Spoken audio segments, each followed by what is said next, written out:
எங்கள் தலைவர் இப்போ நேற்று 2000 ஆண்டுகளுக்கு முன்பு கட்டப்பட்ட திருச்செந்தூர் முருகனுக்கு அறுபடை உண்டு, ஆனால் ஒருபடை வீடு மட்டும்தான் கடலோரத்தில் இருக்கு. நள்ளிரவு பயணமாக முருகனை தரிசிப்பதற்காக கடற்கரையில் நின்று காவு வாங்கிய கூட்டத்தை காவு வாங்குவதற்காக வேலாயுதம் கொண்டு புறப்பட்ட என் தலைவர். 10 லட்சம் கோடி கடன் சொல்லுகிற தமிழ்நாட்டில் 5.5 லட்சம் கோடிகளை 5 ஆண்டுகளில் வாங்கிய பெருமை திமுக. ஆனால் இன்றைக்கு அவர்கள் 30,000 கோடியை இந்த தேர்தலுக்காக செலவழித்திருக்கிறார். சொந்த காசை செலவழித்திருக்காங்களா? ஓட்டுக்கு 2,000 ரூபாய் என்று இருக்கிறார். சில இடங்கள் 5,000 வரை போயிருக்கு. செந்தில் பாலாஜி தொகுதியில் அதிகமான பேர் போட்டுட்டாங்க, அதிக வாக்கு சதவீதம் வந்துச்சு. ஆனால் சீட்டு பிடிக்க மாட்டாங்க. ஜெயகாந்த் அவர் 2011 தேர்தலில் விருத்தாசலம் தொகுதியிலே அவர் 13 தொகுதியில் 1000க்கும் குறைவான வாக்கு வித்தியாசம் தான். ஆனால் அவர் வாங்கிய சதவீதம் 8.2. எங்கள் தலைவர் 30லிருந்து 36% வாக்குகளை பெற இருக்கிறார் என்று CNN நிறுவனம் சொல்லுது.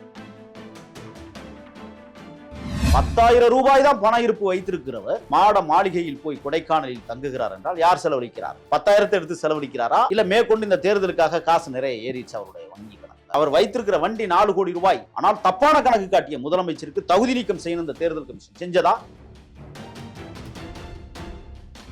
எஸ்ஐஆர்லாம் இங்கே தோத்து போச்சு. 18லிருந்து 50 வயசு அப்படிங்கிற ஒரு கணக்கு நம்ம வச்சுக்கிறோம்னா 3,65 லட்சம் வாக்குகளை இந்த இளைஞர் பெருமக்கள் போடுகிறார். தேர்தலானது யாருக்கான தேர்தல் அப்படின்னா அன்றாடங்காட்சி மக்களுக்கும் அதிகாரத்தில் இருந்து கொள்ளையடித்த கூட்டத்திற்கும் இடையே நடைபெற்ற ஒரு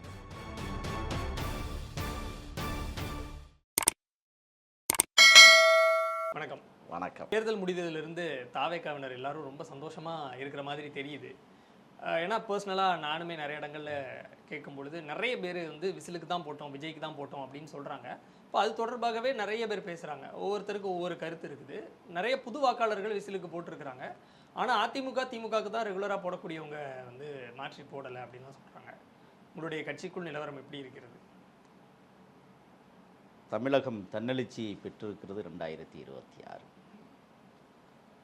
ஆண்டாண்டு காலமாக அடிமைப்படுத்துபவர்களுக்கே ஓட்டு போட்டார்கள். ஆனால் 2026 சுதந்திர வாக்கை செலுத்தியிருக்கிறார்கள். தேசம் சூறையாடப்பட்டு கொண்டிருக்கிறது. மலைகள் உடைக்கப்படுகிறது, ஆற்று மணல்கள் திருடப்படுகிறது, கோடி கோடியாக கொள்ளையடித்த அமைச்சர்கள் லட்சம் கோடிகளை தாண்டி நிற்கிறது. 10 லட்சம் கோடி கடன் சொல்லுகிற தமிழ்நாட்டில் 5.5 லட்சம் கோடிகளை 5 ஆண்டுகளில் வாங்கிய பெருமை திமுகவிற்கு உண்டு. ஆனால் இன்றைக்கு அவர்கள் 30,000 கோடியை இந்த தேர்தலுக்காக செலவழித்திருக்கிறார்கள். சொந்த காசை செலவழித்திருக்காங்களா? ஓட்டுக்கு 2,000 ரூபாய் என்று கொடுத்திருக்கிறார்கள். சில இடங்கள் 5,000 வரை போயிருக்கு செந்தில் பாலாஜி தொகுதியில். ஆனால் நிறைய இடங்களில் நம்ம விசாரிக்கிற போது என்ன நடந்திருக்குன்னு சொன்னால், ஓட்டுக்கு 2,000 கொடுத்த இடத்துல 1,500 தான் மக்கள்கிட்ட போய் சேர்ந்துருக்கு. 5,000 கொடுத்த இடத்துல 3,000 தான் போய் சேர்ந்துருக்கு. இடைத்தரகர்கள் கொள்ளையடித்தார்கள். பொதுவாக கட்சிக்காரர்கள் தான் அவங்களும் இடைத்தரகர்கள். ஆக இன்றைக்கி நீங்கள் செல்லும் இடமெல்லாம் நீங்கள் இன்றைக்கி பார்த்தீங்கன்னா எங்கேயாவது அந்த தேர்தலுக்கு பிறகு திமுகவை பற்றி பேசுகிறாங்களா? ஸ்டாலின் ஊட்டி சென்று விட்டார், கொடைக்கானல் போய் விட்டார்னு பாருங்க. உதயநிதி ஓடியே போய் விட்டார், இதைத்தான் போடுறாங்க. அதிமுகவை பற்றி யாருமே பேசுகிறதே கிடையாது. அந்த கட்சிக்காரங்களே இப்போ பேசுகிறதில்ல, வாய் மூடி மௌனமாக இருக்கிறார். தமிழக வெற்றிக் கழகம் மட்டும்தான். எங்கள் தலைவர் இப்போ நேற்று என்ன செஞ்சார்? காலம் காலமாக 2000 ஆண்டுகளுக்கு முன்பு கட்டப்பட்ட திருச்செந்தூர், வதன் என்கிறவரால் உருவாக்கப்பட்ட திருச்செந்தூர். சேர சோழ பாண்டியர்கள் மட்டுமல்ல, பல்லவர்களும் போய் அந்த தேசத்தை ஆண்டவர்கள். திருவிதாங்கூர் தேவஸ்தானத்திற்கு கட்டுமானத்திற்குள் வந்த மாபெரும் நகரம் திருச்செந்தூர். இன்னும் சொல்லப்போனால் முருகனுக்கு அறுபடை உண்டு, ஆனால் ஒருபடை வீடு மட்டும்தான் கடலோரத்தில் இருக்கிறது. ஆக அந்த கடலோர திருத்தலத்திற்கு எங்கள் தலைவர் ஏற்கனவே திட்டமிட்டிருந்ததைப் போல நள்ளிரவு பயணமாக முருகனை தரிசிப்பதற்காக கடற்கரையில் நின்று காவு வாங்கிய கூட்டத்தை காவு வாங்குவதற்காக வேலாயுதம் கொண்டு புறப்பட்ட என் தலைவர் திருச்செந்தூரை குதூகலிக்க வைத்துவிட்டு இன்றைக்கு திரும்பி இருக்கிறார் சென்னைக்கு. தேர்தலுக்கு முன்னாடி இந்த மாதிரியான பிரார்த்தனைகள் பார்க்க முடிஞ்சது. எல்லாரும் பண்ணுறது தான். விஜய் அவர்களும் தர்காவுக்கு போயிருந்தாங்க, அப்புறம் சர்ச்சுக்கு போயிருந்தாங்க, கோயில்களுக்கு போயிருந்தாங்க. தேர்தல் முடிஞ்சதுக்கப்புறம் இப்படி ஒரு பயணம், அதுவும் இரவோட இரவா அப்படிங்கும் பொழுது அது கவனம் பெறுது. ஆனால் தேர்தல் முடிஞ்சதுக்கப்புறம் என்ன திடீர் பயணம்? எதிரிகளை சூரகம்சாரம் செய்து வதம் செய்த புண்ணிய தேசம் திருச்செந்தூர். இப்போ எதிரிகளை வதம் செய்வதற்காக வேலோடு புறப்பட்டிருக்கிறார். அதுதான் முக்கியமானது இங்கே. மக்கள் முடிவெடுத்து விட்டார்கள். விஜய் தான் முதலமைச்சர் என்பதை செல்லும் இடமெல்லாம் நீங்கள் பார்க்க முடியும். அதுக்கு காரணம் நிறைய சொல்ல முடியும் நம்மளால். இந்த தேர்தலில் எஸ்ஐஆர் திட்டத்திற்கு பிறகு இங்கே உருவாக்கப்பட்டிருக்கிற கட்டமைப்புகள், வாக்கு சதவீதத்தின் அடிப்படையில் கூட நாம் இதை பற்றி பேசினால் 2001ஆம் ஆண்டு 4.74 கோடி பேர், மொத்தம் 59.07% வாக்காளர்கள் பதிவிட்டிருக்கிறார்கள். 2006ல் 4.66 கோடி பேர் வாக்களித்திருக்கிறார்கள். அதில் 70.56% வாக்குகள் விழுந்திருக்கிறது. 2011ல் 4.71 கோடி வாக்காளர்களில் 3.68 கோடி வாக்காளர்கள் வாக்களித்திருக்கிறார்கள். 78.29% வாக்குகள் விழுந்திருக்கிறது. 2016ல் 5.77 கோடி வாக்காளர்களில் 4.32 கோடி வாக்காளர்கள் வாக்களித்திருக்கிறார்கள். 74.81% இருந்திருக்கிறது.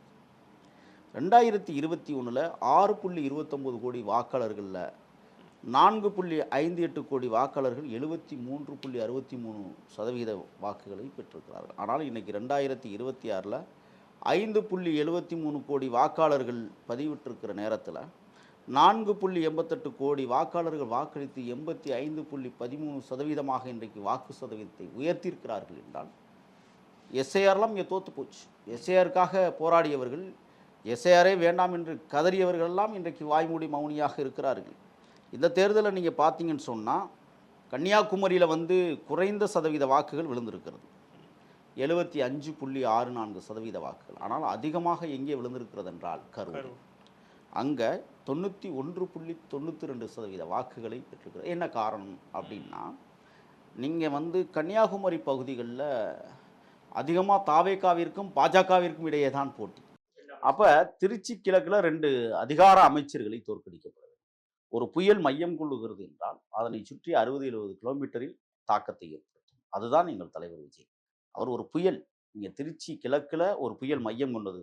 அதனுடைய தாக்கம் லால்குடி, ஸ்ரீரங்கம், திருச்சி மையப்பகுதி, அதற்கு பிறகு அந்த பக்கம் விராலிமலை, இந்த பக்கம் பார்த்திங்கன்னா ரொம்ப பிரசித்தி பெற்ற சில தொகுதிகள், திருவெரும்பூர் போன்ற பல தொகுதிகளில் எங்கள் தலைவருடைய அந்த முகம் திருச்சி கிழக்கில் பதியப்பட்டிருந்தாலும் இந்த சூறாவளியானது அல்லது புயலானது சுற்றி சுழன்று அடித்திருக்கிறது ஒரு 6-7 தொகுதிகளை என்றால் மிகையாகாது.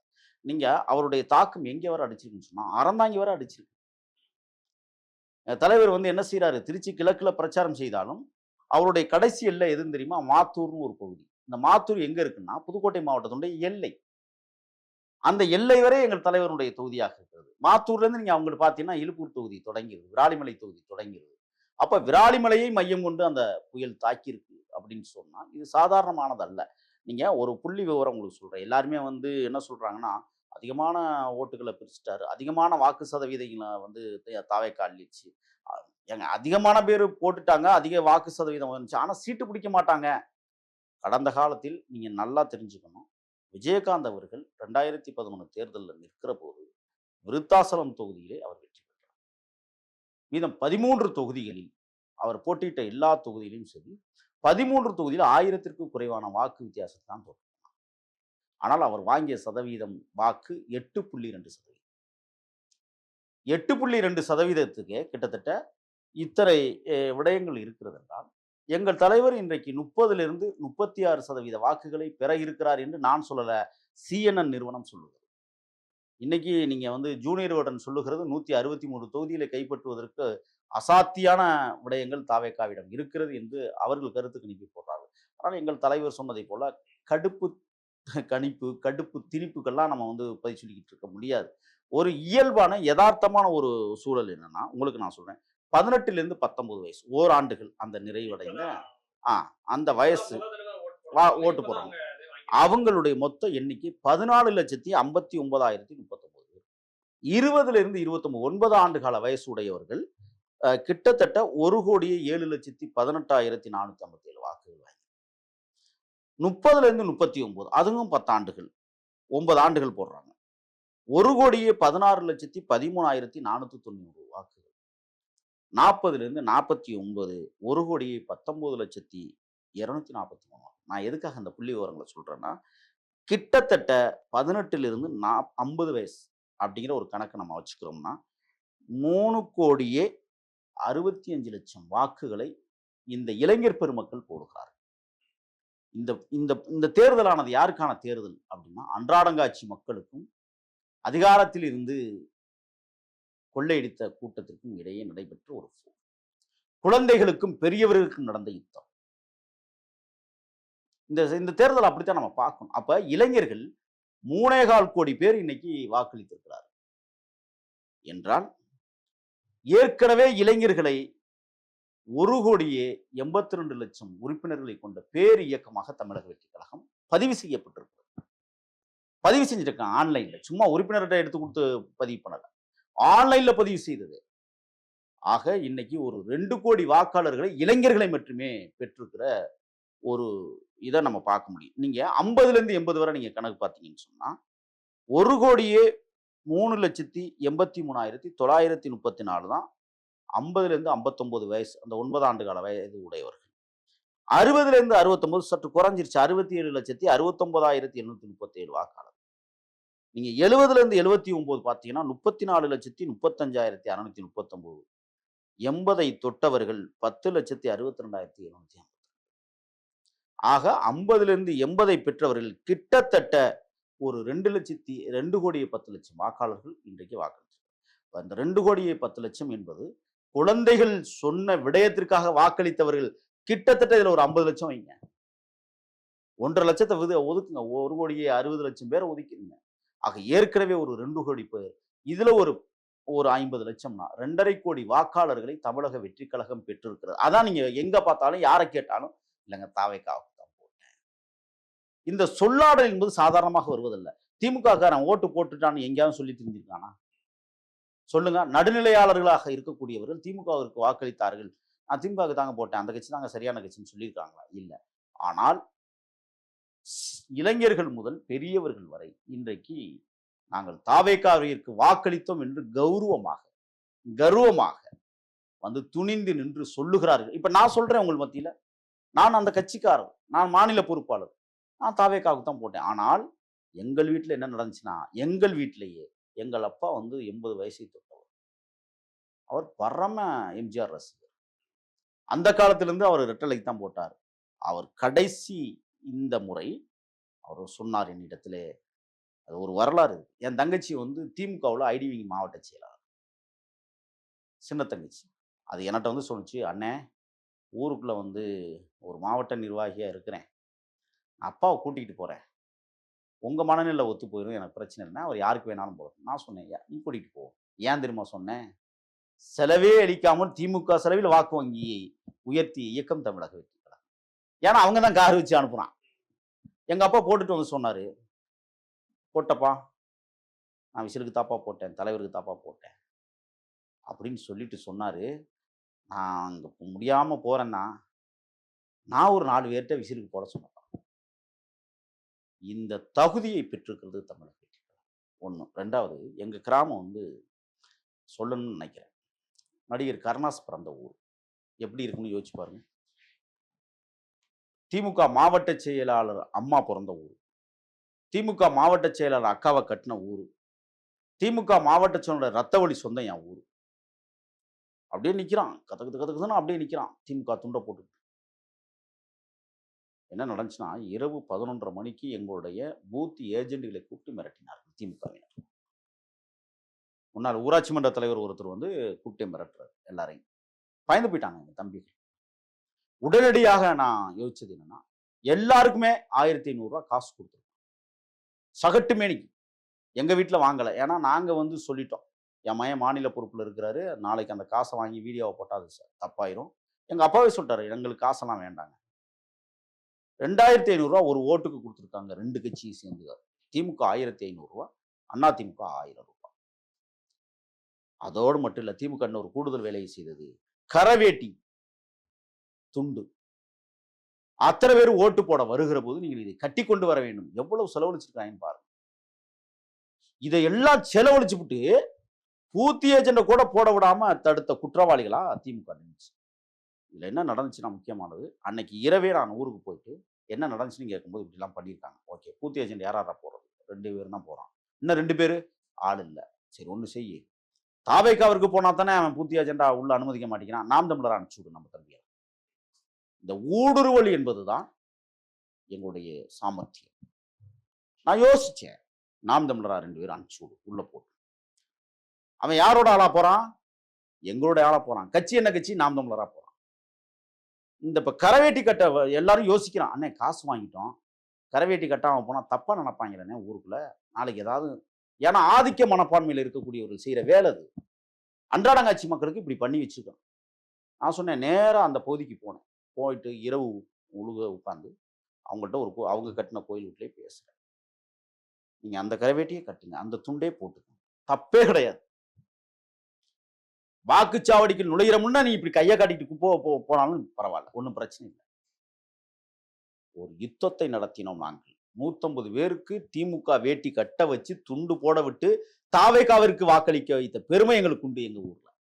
11:30 மணிக்கெல்லாம் வாக்கு பெட்டியில வெறும் தாவேக்காவா விழுகுதுனோன்னா இப்ப என்ன செய்யறான்னு சொன்னா, நான் கேட்டேன், முதியவர்களை மகிழுந்தில் ஏற்றி கொண்டாந்து வாக்குச்சாவடிக்குள்ளே இறக்குகிறீர்கள், ஆனால் வரிசையில் நிப்பாட்டுகிறீர்கள். அவர்கள் முடியாதவர்கள். உடனடியாக உள்ளே அனுப்பி வாக்கு செலுத்தி விட்டு வர வைப்பதற்கான ஏற்பாடுகளை செய்ய வேண்டியதானே என்று கேட்கிற போது என் மீது பாய்ந்து வந்து திமுகவினர் அடிப்பதற்கு முயற்சி செய்தார். 30 பேர் கொண்ட கும்பல், அராஜக கும்பல்.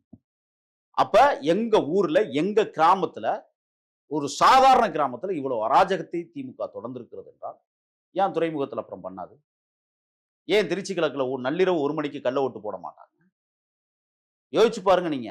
தமிழ்நாடு முழுவதும் திமுக தோல்வி பயத்தில் சில்லுண்டித்தனமான வேலைகளை செய்தார். இப்ப நாங்க சவால் விடுறோம். அத்தனை பேருக்கும் அமைச்சர்களுக்கும் சிறைகள் கட்டப்படுகிறது. முதலமைச்சருக்கே சிறை உண்டு. 10,000 ரூபாய் தான் பண இருப்பு வைத்திருக்கிறவர் ஒரு தேநீர் 400 ரூபாய் குடிக்கிற அளவிற்கு இருக்கிற மாட மாளிகையில் போய் கொடைக்கானலில் தங்குகிறார் என்றால் யார் செலவழிக்கிறார்? 10,000 எடுத்து செலவழிக்கிறாரா? இல்ல மேற்கொண்டு இந்த தேர்தலுக்காக காசு நிறைய ஏறிடுச்சு அவருடைய வங்கி கணக்குல? யோசிச்சு பாருங்க. அவர் வைத்திருக்கிற வண்டி 4 கோடி ரூபாய். ஆனால் தப்பான கணக்கு காட்டிய முதலமைச்சருக்கு தகுதி நீக்கம் செய்யணும் இந்த தேர்தல் கமிஷன். செஞ்சதா? இல்ல. ஆனால் இன்றைக்கு அப்பனும் மகனும் எப்படி தேசத்தில் இலங்கையில் சிங்களுக்கு சாதகமாக விளங்கிய பசில் ராஜபக்சேயையும் அவருடைய குடும்பத்தையும் அடித்து விரட்டி அந்த தேசத்தை விட்டு காணாமல் செய்தார்களோ, அதை போல தமிழ்நாட்டிலும் திராவிட கும்பலை இந்த மண்ணிலிருந்து அப்புறப்படுத்துவது தாவேக்காவுடைய வேலையாக இருக்கிறது என்பதை பறைசாற்ற நாங்கள் கடமைப்பட்டிருக்கிறோம். அத்தனை அமைச்சர்களுக்கும் முதலமைச்சருக்கும் துணை முதலமைச்சருக்கும் புதியதாக சிறை எழுப்புவோம். எப்படி பாஸ்டல் சிறைச்சாலை கருங்கடலுக்குள் இருக்கிறதோ அதே போல வங்கக்கடலுக்குள்ளும் ஒரு சிறையை இந்த தேசத்தை சூறையாடிய கும்பலை நாங்கள் சிறைப்படுத்தாமல் விடவே மாட்டோம் என்பதை தமிழக வெற்றிக் கழகம் உறுதியாக நம்புகிறது. நீங்க கேட்கலாம் ஒரு கேள்வி, இவ்வளவு அசாத்தியான நம்பிக்கையோடு தாவேக்கா ஆட்சியை பிடிக்குமா? பிடிக்கும். எப்படி பிடிக்கும்? தமிழ்நாடே ஒரு அலையில் சிக்குண்டு கிடக்கிறது. ஒரு புயலில் திசை மாறி இருக்கிறது. அந்த புயல் ஒரு அமைதியான புயல். அந்த புயல் வாக்கு எனும் புயலில் வரிசை கட்டி நிற்கிறது. லட்சக்கணக்கான கோடிக்கணக்கான மக்கள் என்றால் 2.5 கோடி வாக்காளர்களை பெற்றிருக்கிற மாபெரும் இயக்கமாக தமிழக வெற்றிக் கழகம் இருக்கிற போது ஆட்சி அமைப்பதும் தாவேக்காதான் என்பதை ஆணித்தரமாக அடித்துச் சொல்றோம். நன்றி.